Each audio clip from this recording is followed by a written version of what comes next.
A questão 46 é sobre função exponencial e função logaritmo, só que ela tem uma pegadinha, hein? Aliás, uma meia pegadinha. Então, é dado S um subconjunto do plano cartesiano constituído pela união dos gráficos de três funções. Essa função aqui, 2 elevado a x. Essa outra função aqui, g de x, é igual a 2 elevado a menos x. E essa outra aqui, que é o logaritmo na base 2 de x.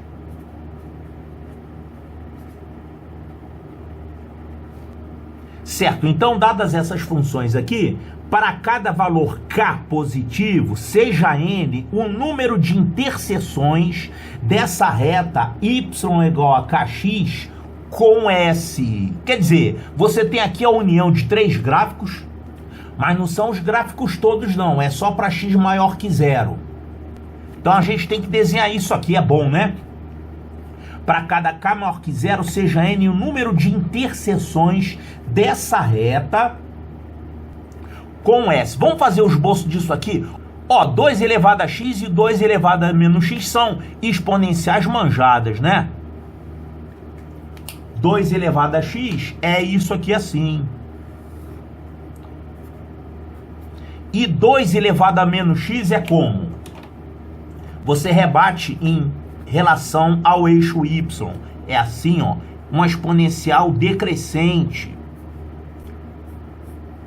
Então, 2 a menos x. E tem essa outra aqui, ó, logaritmo na base 2 de x. O logaritmo é o inverso da exponencial. É a função inversa. Aqui você tem exponencial de base 2 e aqui logaritmo na base 2. Então, você pega o gráfico da exponencial e faz uma reflexão em torno da reta y igual a x, porque a função inversa, né? Toda função inversa a gente monta assim.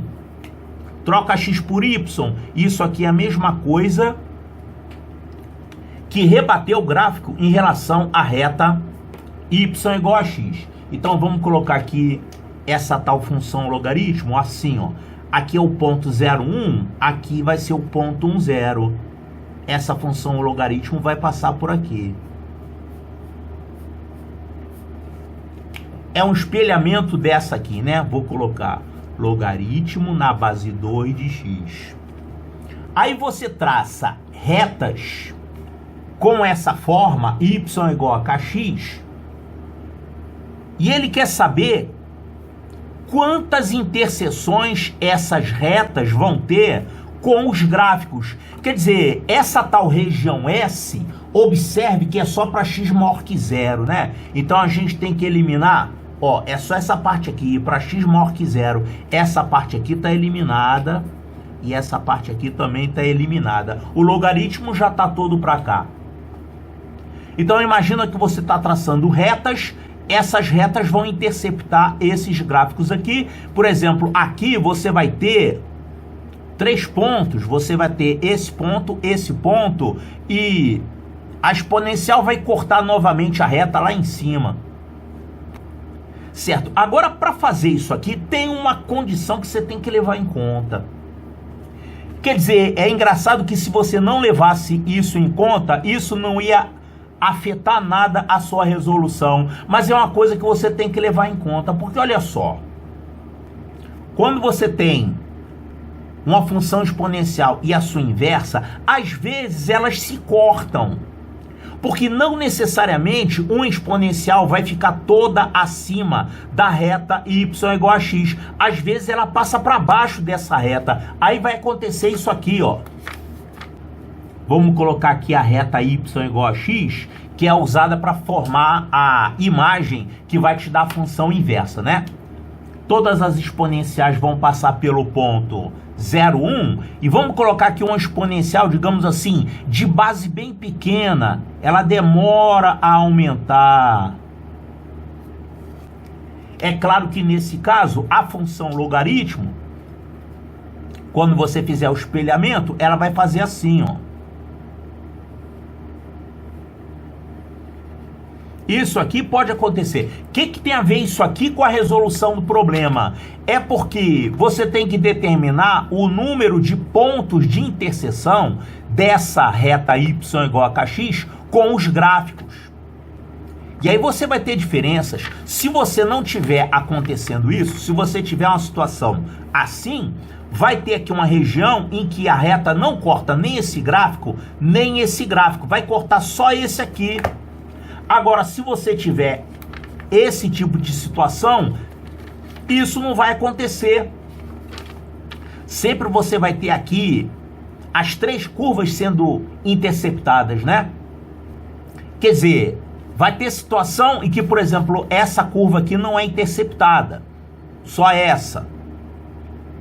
Mas o número de interseções vai ficar diferente, porque você vai ter aqui essa situação, esse caminho livre aqui para uma reta, né? Esse vão aqui sem nenhuma interseção. Vai ter interseção só aqui. Então, será que a função y é igual a 2 elevado a x é uma exponencial assim? Ou é uma exponencial preguiçosa como essa? Pois é, se você não tivesse esse cuidado, você não ia se prejudicar em nada, porque isso aqui não acontece para 2 elevado a x. Isso aqui acontece, por exemplo, para 1,4 elevado a x. 1,4 elevado a x vai acontecer isso aqui. Agora, 1,5 elevado a x já não vai acontecer isso. Existe um limite a partir do qual acontece isso ou não acontece isso aqui, tá? Agora, é claro que uma pessoa que estudou função exponencial, ela deve ter já observado isso. Agora, é fácil verificar que o 2 elevado a x não tem esse problema. Sabe por quê?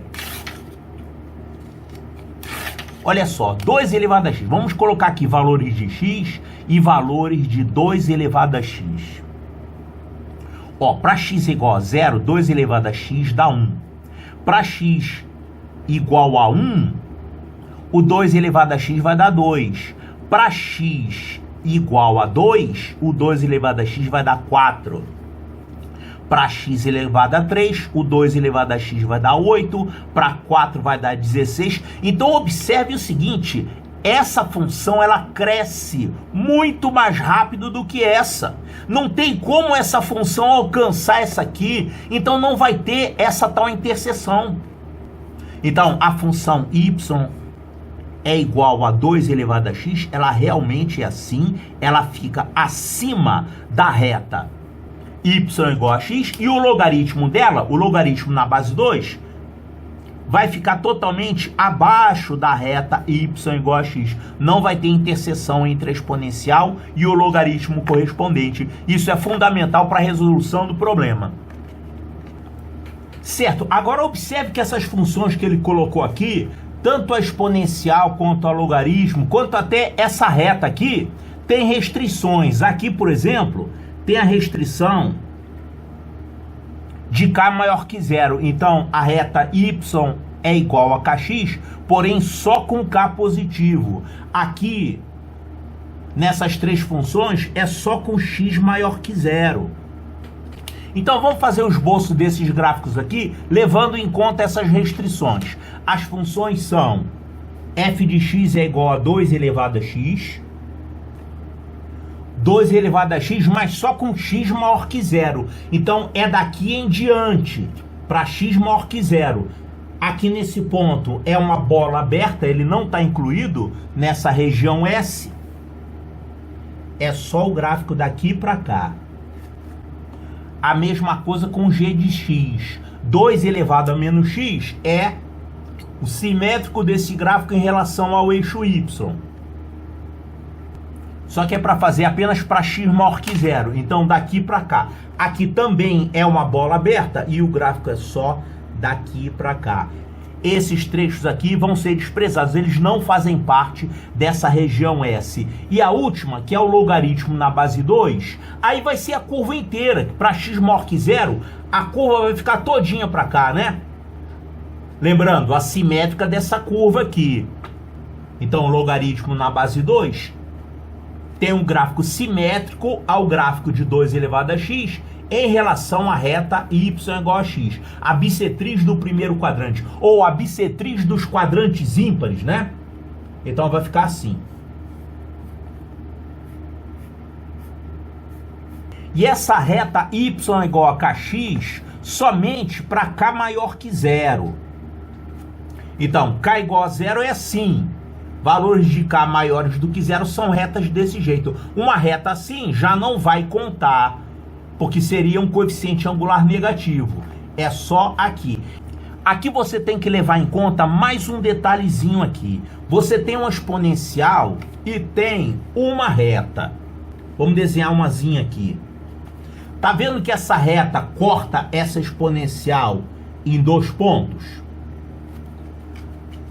Deu sorte de cortar em 2 pontos, né? Porque tá aqui muito pertinho. Será que se essa reta fosse mais inclinada assim, ela não ia cortar para lá, ela ia cortar só do lado de cá? Imagina, seria possível uma reta ficar toda a vida por cima de uma exponencial e cortar esse gráfico só em um ponto? Não tem como. Qualquer exponencial ultrapassa qualquer reta que você tiver. Se você olhar essa exponencial de longe, bem de longe, você vai ver um negócio assim, ó. Aqui perto da origem, ela fica quase assim. Para valores de x negativo, ela é quase próxima de zero. Aqui ela passa pelo 1, aqui ela faz essa voltinha. Mas aí quando chega aqui, ó, ela cresce rapidissimamente. Muito rápido. Então se você tiver qualquer reta, ela vai cortar a exponencial num ponto, mas vai cortar em outro ponto também. Por mais inclinada que seja essa reta, ela sempre vai ser ultrapassada pela exponencial. Isso é um conceito que você tem que ter sobre exponenciais.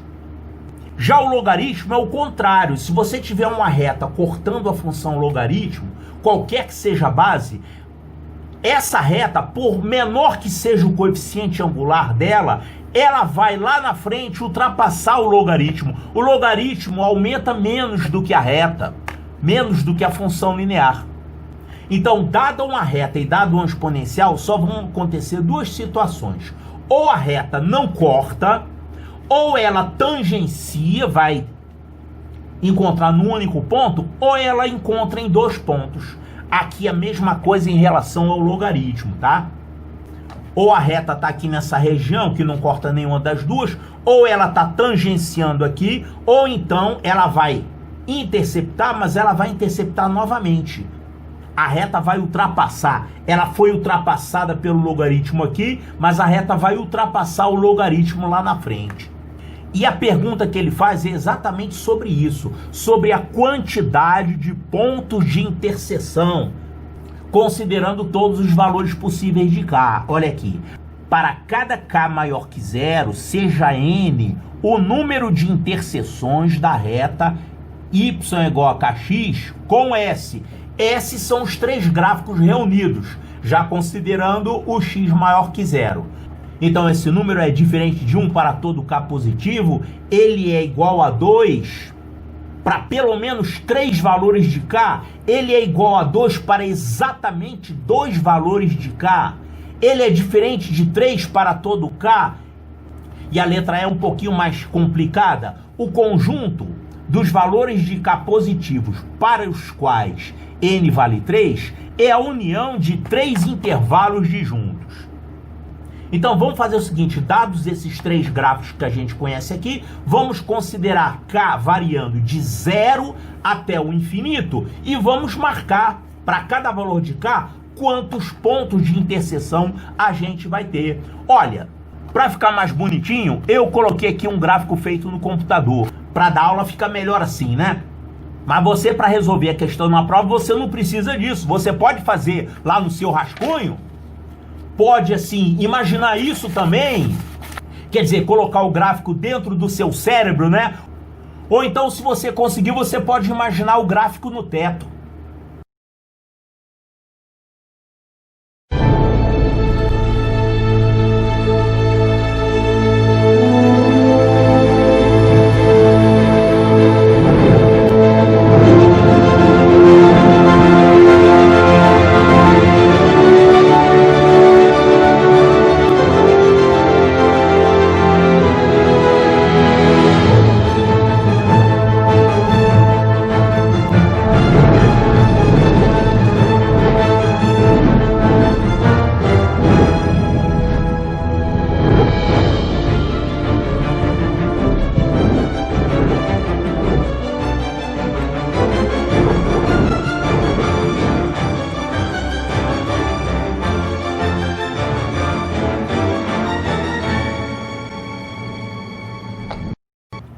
Então aqui nós temos as funções f, aqui a função g e a função h. Se você imaginar aqui uma reta com coeficiente angular variando de 0 até o infinito, você vai ter, por exemplo, essa função g sempre sendo interceptada num único ponto. K igual a zero não vale. K igual a zero seria uma assíntota aqui da função g. Mas o problema aqui é K maior do que zero. Então, o K um pouquinho maior que zero já vai dar o encontro com a função g. E com o K aumentando, esse ponto de encontro vai subir até se aproximar daqui. Então, conforme o K varia de 0 a infinito, o encontro com a função g vai variar ao longo de todo o gráfico da função g. Agora, o que vai acontecer com essa função h e com essa função f? Para valores de k suficientemente grandes, a reta vai interceptar a função f em 2 pontos. Acima de um certo valor. Tem um valor limite que é a tangente. Abaixo desse valor limite para o k, que seria o k da reta tangente, aí a reta não vai mais interceptar a função g. E aqui acontece o contrário. Para um certo valor de k, correspondente à reta tangente, a função h vai ser tangenciada por essa reta, e abaixo desse k, a função h vai ser interceptada em 2 pontos. E aqui para uma certa região, nem f nem h vão ser interceptadas. Então a gente pode fazer aqui um gráfico simples, uma reta, né? Indicando a variação. Ó, k igual a zero. Aqui vamos colocar aqui um K1 e um K2 correspondentes a essas retas tangentes aqui. Então a gente vai ter aqui um K1 e aqui um K2. Então, a função g vai ser interceptada em um ponto para todos os valores de k nesse intervalo. A função h, só se o k for menor do que esse k1, você vai ter 2 pontos de interseção. Acima do k1 não vai ter mais interseção para a função h. Para esse coeficiente angular igual a esse k2 da tangência, você vai ter um ponto de interseção para o f. E acima de K2 você vai ter 2 para o F. Vamos contar isso aqui? Ó, para o K1 nós vamos ter uma interseção para o G e uma interseção para o H. Então, para o K1, vamos colocar então aqui 2. São 2 pontos de interseção com a região S. Um daqui e aqui um repetido que é tangente. Abaixo de K1, o que vai acontecer? Você vai ter 2 pontos de interseção com essa, com a função h, e um ponto de interseção com a função g. Deixa eu colocar um exemplo aqui. Aqui eu coloquei um exemplo de um valor de k menor do que k1. Aí a gente vai ter aqui 1, 2, 3 pontos de interseção. Para valores de k entre k1 e k2, nem a função f, nem a função h vão ser interceptadas. Só vai ter a função g sendo interceptada. Então, nessa região entre K1 e K2, quer dizer, nesse intervalo entre K1 e K2, nós vamos ter apenas uma interseção. Vou colocar aqui, então, uma interseção. Aqui de 0 a K1, nós vamos ter 3 interseções. Quando o K for igual ao K2, correspondente à tangência aqui na função f, nós vamos ter quantos pontos? Um ponto que ele está cortando aqui a função g e outro ponto que está tangenciando a função f. Então, para k igual a k2, vamos ter 2 pontos de interseção, que é uma interseção mesmo e uma tangência. E para valores de k maiores do que k2, vai acontecer o contrário disso. A gente vai ter a função g sendo interceptada num ponto e a função f, ela é cortada pela reta. Então, nós vamos ter 3 pontos de interseção. Então, vamos colocar isso aqui, 3. Então, isso aqui indica o número de pontos de interseção que o problema pede em função do K. E agora a gente olha aqui as respostas, né? Vamos ver aqui, ó. Olha só. N é diferente de 1 para todo valor de K. Tá certo isso? N é diferente de 1 para todo valor de K? Não! Tem valores aqui, vários valores, né? Esse intervalo de K1 até K2, que você vai ter uma interseção só. Então isso aqui é falso. Letra A é falso. Letra B, N é igual a 2 para pelo menos 3 valores distintos de K. Olha só, N é igual a 2 aqui e aqui. Aqui você vai ter 3, aqui você vai ter 3 e aqui você vai ter 1. Então, 2 valores de K que fazem com que N seja 2. Esses valores de K são os valores K1 e K2, correspondentes à tangência, né? Então, isso que ele está falando aqui é errado. Pelo menos 3 não, são apenas 2. Então, essa letra B é falsa. Letra C, N é igual a 2 para exatamente 2 valores distintos de K. Sim, 2 valores distintos de K vão te dar N igual a 2. São K1 e K2, são as situações de tangência, né? Então essa letra C está correta, é verdadeira. Ó, eu tô fingindo, tá? Eu tô mostrando a pegadinha. Isso aqui tá errado, eu vou fazer direito, mas eu tô mostrando aqui o raciocínio antes de você enxergar a pegadinha, certo? Letra D, N é diferente de 3 para todo K? Não, você tem 3 aqui, 3 aqui. Então isso que ele tá falando aqui tá errado. É diferente de 3? Não, é igual a 3 sim nessas situações. Então aqui você tem falsa. E a letra E, o conjunto dos valores de K para os quais N é igual a 3, tá, conjuntos dos valores de K para os quais N é igual a 3. São esses valores aqui, esse conjunto, né? E esse outro conjunto aqui, ó, de K2 em diante. Então, são 2 conjuntos, né? Esse e esse, são 2 intervalos. Então, o conjunto de valores de K para os quais N é igual a 3 é a união de 2 intervalos disjuntos.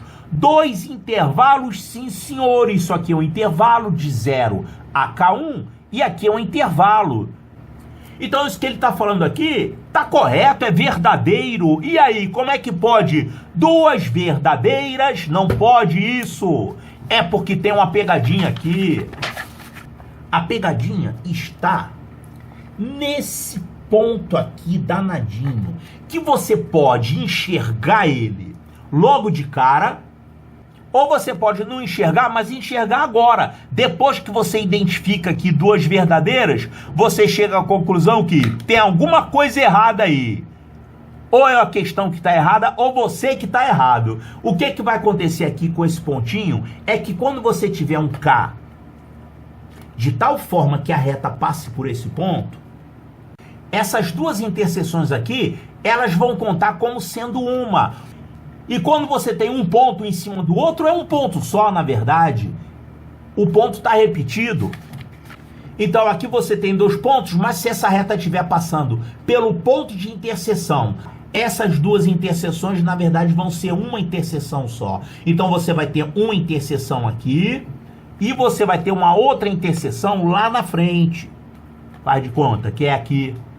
Então, existe um caso aqui para um valor de K que é menor do que K1, que está abaixo da tangência. Então, esse, vamos chamar de K3.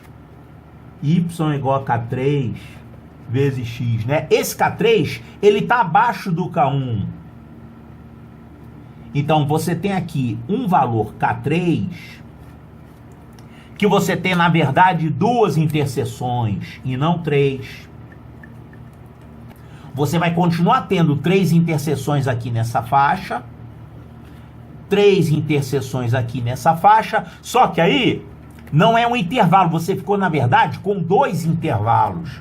Tá, então levando em conta isso aqui, por isso que eu falei que é uma pegadinha camarada, é uma pegadinha com recuperação. Quer dizer, você pode perceber que você cometeu um erro, que você caiu na pegadinha, pelo fato de você ter 2 respostas verdadeiras. Aí você volta e dá uma conferida, dá uma pensada adicional e vai enxergar esse pontinho aqui.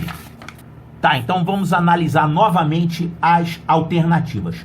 N é diferente de 1 para todo K? Não. Então, essa letra A está errada. Letra B, N é igual a 2 para pelo menos 3 valores distintos de K? Sim, você tem aqui, antes tinham 2, agora você tem 1, 2, 3. Você tem aqui, então, verdadeira. São 3 valores distintos de K. Letra C, N é igual a 2 para exatamente 2 valores de K? Não, agora ela virou falsa. Letra D, N é diferente de 3 para todo K? Não, tem aqui um monte de valores de K que tem N igual a 3, tem um monte, então essa letra D é falsa também. Letra E, o conjunto dos valores de K para os quais N é igual a 3 é a união de 2 intervalos disjuntos? Não, é a união de 3 intervalos disjuntos. Não, não são 2 intervalos, na verdade são 1, 2, 3 intervalos, porque esse intervalo aqui foi dividido em 2 partes, por causa desse pontinho sinistro que a gente achou aí, né? Então, na verdade, são 1, 2, 3 intervalos, não são 2. Então, essa letra E ficou agora sendo falsa. E ficamos com apenas uma verdadeira. Então, a resposta correta é a letra B de Bravo.